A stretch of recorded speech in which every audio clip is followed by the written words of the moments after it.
গেলেন, এ মুসার মা, আমি লোক দিয়া গেলাম, এখন আপনি সময় মতো সিন্দুকটারে দরিয়ার পানিতে ভাসায়া দিয়েন। পয়গম্বরের আম্মা সুযোগ বের কইরা সিন্দুক লইয়া দরিয়ার দিকে যাও। একবার ডাইনে তাকা, একবার বামে তাকা, একবার পেছনে তাকা, আর চিন্তা করি কেউ নে আমার দেখা পালা। আল্লাহু আকবার। এমন সময় আমার আল্লাহ ডাক মারছে, আরে মূসার মা, না না, কোনো পেরেশানি তুমি উঠায়ও না। এ মূসার মা, তুমি বড় চিন্তিত, ডাইনে বামে পেছনের মানুষ নিয়ে তোমার দেখা পালা, তুমি বড় টেনশনে আছো। চিন্তার কোনো কারণ নাই, আমি আল্লাহ তোমারে জানায়া দিই রে, তোমার ডাইনে বামে পেছনে যত মানুষ এই মুহূর্তে তোমারে দেখার সম্ভাবনা আছে, সবগুলো মানুষের চোখের মধ্যে আমি আল্লাহ কুদরতি পর্দা লাগাই দিছি, কুদরতি পর্দা। ওরা দুনিয়ার সব দেখবে, লেকিন আজকে ওরা তোমাকে দেখবে না। আল্লাহ আকবার বলে।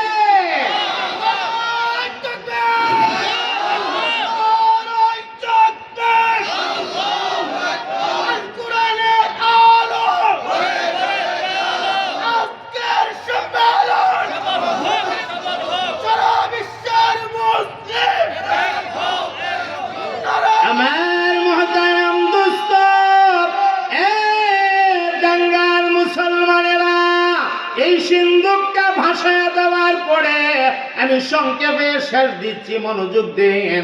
ভাসায় দেওয়ার পরে সিন্দুকটা ভাসতে ভাসতে গিয়া ফেরাউনের বাড়ির গাটলাই লাগছে। অনেক লম্বা কথা, আমার আল্লাহ শেষ পর্যন্ত ফেরাউনের বাড়িতে তার পয়গম্বর মুসার লালন পালনের ব্যবস্থা করেছে। এই জন্য বলেছি, রাখে আল্লাহ মারে কে? আমার আল্লাহ যদি রাখতে চাগো, দুনিয়ার কোনো শক্তি নাই ধ্বংস করবে। আর আমার আল্লাহ যদি ধ্বংস করতে চায়, দুনিয়ার কোনো শক্তি নাই বাঁচায়া রাখবে। আবু জাহাল প্ল্যান করলো, অনেক দূরে রেখে গেছে আপনাদেরকে। আবু জাহাল প্ল্যান করলো, মুহাম্মদকে আর বাড়তে দেওয়া যাবে না, তাকে কতল করা দরকার, তাকে হত্যা করা দরকার। মনে আছে কিনা জানি না। এখন এই ওয়াজ তো আর সামনে নিয়ে যাওয়া যাবে না। আমার পরবর্তী মেহমান হাজির, আলহামদুলিল্লাহ বলেন। তবে সংক্ষেপে একটা কথাই শেষ দিকে বলে দিয়ে যাই, ইন্নাকা লা তাহদি মান আহবাবতা ওয়ালাকিন্নাল্লাহ ইয়াহদি মান ইয়াশা। ইমানের আওয়াজে বলেন রে ভাই, আমরার মূল কথা, হেদায়েতের মালিক কে? আর জোরে বলেন, হেদায়েতের মালিক কে? এ দাঙ্গার মুসলমানেরা, আল্লাহ রাব্বুল আলামিন আমাদেরকে হেদায়েত প্রাপ্ত করেছেন, আমাদেরকে ঈমানদার করেছেন। রব্বুল আলামিন দয়া করে আমরারে মুসলমান বানাইছেন। আমরা ঈমান গ্রহণ করেছি, আমরা লা ইলাহা ইল্লাল্লাহ বলেছি, আমরা মুহাম্মাদুর রাসূলুল্লাহ বলেছি, আমরা আখিরাতকে বিশ্বাস করি। এই কারণে আমাদের নাম ঈমানদার। আর ঈমানদারদেরকে দুনিয়ার বেদিনরা সহ্য করে নিতে পারে না। সারা দুনিয়ার সমস্ত বেদিনরা এক কথার উপরে তারা একমত, মুসলমান নিধন করো, মুসলমান নিধন করো, মুসলমান মারো। মুসলমানকে দুনিয়ার থেকে বিদায় করে দেওয়ার জন্য বেঈমানদের সকল প্রকারের ষড়যন্ত্র অব্যাহত ছিল, এখনো অব্যাহত আছে, এবং কিয়ামত পর্যন্ত তাদের চেষ্টা অব্যাহত থাকবে। আমার ভাই গো, আমরা তো ঈমানদার, ওরা তো জানে না একজন ঈমানদারের কাছে তার ঈমানের দাম কত। একজন হক্কানি মুসলমান ঈমানদার আল্লাহওয়ালা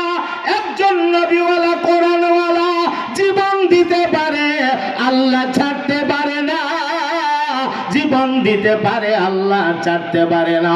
আমি দেখতে চাই রে ডাঙ্গার মুসলমানেরা, যদি প্রয়োজন হয় ফাঁসির বিড়িতে ঝুলবা, যদি প্রয়োজন হয় আগুনে জ্বলবা, যদি প্রয়োজন হয় কতল হওয়ার কতল হইবা, এরপরেও আল্লাহকে ছাড়বা না, ঈমান ছাড়বা না, ইসলামকে ছাড়বা না। কারা কারা রাজি সুজা গায়া আমার আল্লাহকে দেখায় দাও।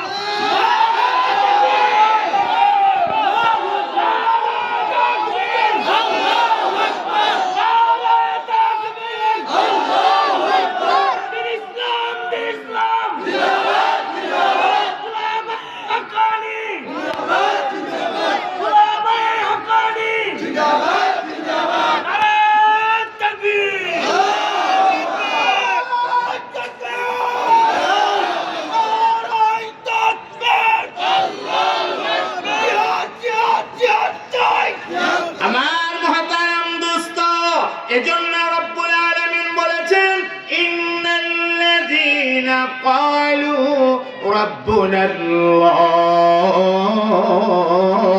সুম্মা ইসতাকামু তাতানাজ্জালু আলাইহিমুল মালায়েকা আল্লা تخافوا ولا تحزنوا وابشروا بالجنة التي كنتم توعدون।